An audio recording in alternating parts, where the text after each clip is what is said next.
Bilang pagpapakita ng malasakit sa kapwa at suporta sa mga programang pangkalusugan ng pamahalaan, nakiisa ang mga tauhan ng Regional Mobile Force Battalion 5 sa isang bloodletting activity na isinagawa ng Members Church of God International o MCGI sa ilalim ng pangangasiwa ng Department of Health sa Barangay Bugtong, Legazpi City. Ang nasabing aktibidad ay naglalayong madagdagan ang supply ng dugo para sa mga pasyenteng nangangailangan ng agarang blood transfusion at iba pang serbisyong medikal. Nagboluntaryo ang mga tauhan ng RMFB-5 na maging blood donors bilang pagpapakita ng kanilang dedikasyon sa paglilingkod hindi lamang sa pagpapanatili ng kapayapaan at kaayusan, kundi maging sa pagsagip ng buhay ng kanilang kapwa.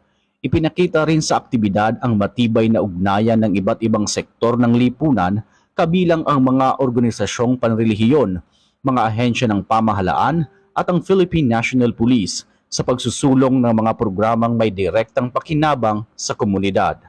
Ang paglahok sa mga gawaing makatao tulad ng bloodletting activity ay sumasalamin sa tunay na diwa ng to serve and protect, kung saan ang bawat voluntaryong donasyon ng dugo ay maaaring maging daan upang mailigtas ang buhay ng mga nangangailangan. Patuloy na susuportahan ng RMFB-5 ang mga programang pangkalusugan, pangkawang gawa at iba pang community-based initiatives na naglalayong mapabuti ang kapakanan ng mga mamamayan at higit pang mapalakas ang pagtutulungan ng pulisya at ng komunidad sa pagbuo ng isang ligtas, malusog at mapayapang lipunan.